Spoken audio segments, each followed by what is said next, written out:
दोस्तों, भारत में रेगिस्तानीकरण बढ़ती हुई चिंता का विषय है। यह समस्या न केवल पर्यावरण को प्रभावित कर रही है, बल्कि हमारे समाज और अर्थव्यवस्था पर भी गहरा असर डाल रही है। देश की 30% से ज्यादा जमीन पहले से ही खराब हो रही है। यह आंकड़ा हर साल बढ़ता जा रहा है, जिससे हमारी उपजाऊ भूमि बंजर होती जा रही है। यह सिर्फ बालू और टीलों की बात नहीं है। यह समस्या धूल भरी आंधियों, वनस्पति के नुकसान और मिट्टी की गुणवत्ता में गिरावट से भी जुड़ी है, बल्कि लाखों लोगों की जिंदगी की बात है। यह समस्या उन समुदायों को भी प्रभावित कर रही है जो अपनी आजीविका के लिए कृषि पर निर्भर हैं। भारत अपने विशाल भूभाग और अलग अलग जलवायु के साथ शायद रेगिस्तानीकरण के लिए एक अजीब जगह लगता है, लेकिन यह सच है कि हमारे देश के विभिन्न हिस्से इस समस्या से जूझ रहे हैं। लेकिन ऐसा हो रहा है, और वो भी तेजी से। हर साल रेगिस्तानीकरण की गति बढ़ती जा रही है, जिससे हमारी भूमि की उत्पादकता कम हो रही है। राजस्थान, गुजरात, महाराष्ट्र और मध्य प्रदेश जैसे राज्य सबसे बुरी तरह प्रभावित हैं। इन राज्यों में भूमि की गुणवत्ता में गिरावट और जल संसाधनों की कमी एक बड़ी समस्या बन गई है। तो इसका कारण क्या है? यह सवाल बहुत महत्वपूर्ण है, क्योंकि जब तक हम कारणों को नहीं समझेंगे, हम समाधान नहीं ढूंढ पाएंगे। कई कारण मिलकर ये समस्या बना रहे हैं। इनमें प्राकृतिक और मानव निर्मित दोनों ही कारण शामिल हैं। जरूरत से ज्यादा चराई, पेड़ों की कटाई, गलत खेती के तरीके और जलवायु परिवर्तन इसके मुख्य दोषी हैं। इन सभी कारणों से मिट्टी की गुणवत्ता में गिरावट आती है और भूमि बंजर हो जाती है। हर साल उपजाऊ जमीन बंजर हो जाती है। यह समस्या न केवल किसानों को प्रभावित करती है, बल्कि पूरे देश की खाद्य सुरक्षा को भी खतरे में डालती है। जो पहले खेती के लिए अच्छी जमीन थी, वो अब बेकार हो जाती है।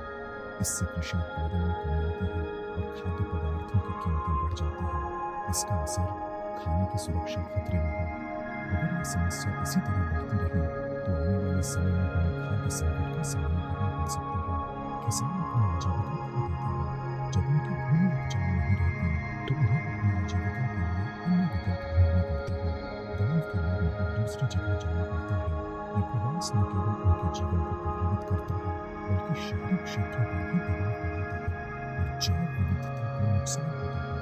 वनस्पति और जीव जंतु की कई प्रजातियां इस समस्या के कारण विलुप्त होने के कगार पर है। लेकिन सब कुछ बुरा नहीं है। इस समस्या से निपटने के लिए कई सकारात्मक कदम उठाए जा रहे हैं।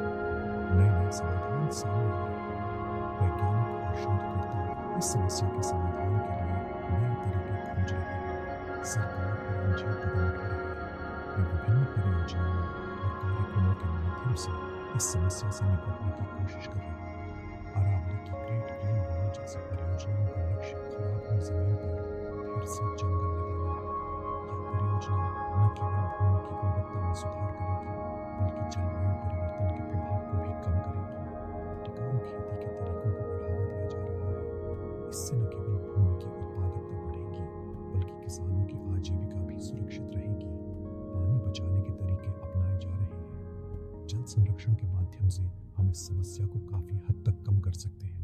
हालांकि इन उपायों को बड़े पैमाने पर करने की जरूरत है, और वो भी जल्दी। समय रहते अगर हम कदम नहीं उठाएंगे, तो यह समस्या और भी गंभीर हो जाएगी। जन जागरूकता बहुत जरूरी है। जब तक लोग इस समस्या के बारे में जागरूक नहीं होंगे, तब तक हम इसे हल नहीं कर पाएंगे। हम सबकी इसमें भूमिका है। हर व्यक्ति अपने स्तर पर इस समस्या से निपटने में योगदान दे सकता है। पेड़ लगाना, पानी बचाना और टिकाऊ उत्पादों को इस्तेमाल करना जैसे आसान काम भी फर्क ला सकते हैं। ये छोटे छोटे कदम मिलकर बड़े बदलाव ला सकते हैं। तो अगली बार जब आप जलवायु परिवर्तन के बारे में सोचें, तो याद रखें, ये समस्या केवल ग्लोबल वार्मिंग तक सीमित नहीं है। ये सिर्फ ग्लोबल वार्मिंग नहीं है। ये समस्या हमारे स्थानीय पर्यावरण को भी प्रभावित कर रही है।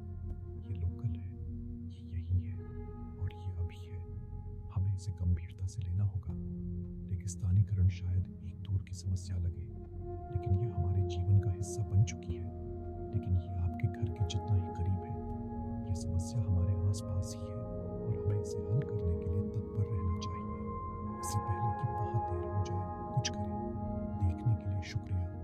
अगर आपको यह वीडियो जानकारीपूर्ण लगा, तो कृपया इसे लाइक करें, शेयर करें और पर्यावरण संबंधी मुद्दों पर अधिक सामग्री के लिए सब्सक्राइब करें। अगर आपको यह वीडियो जानकारीपूर्ण लगा तो कृपया इसे लाइक करें, शेयर करें और पर्यावरण संबंधी मुद्दों पर अधिक सामग्री के लिए सब्सक्राइब करें।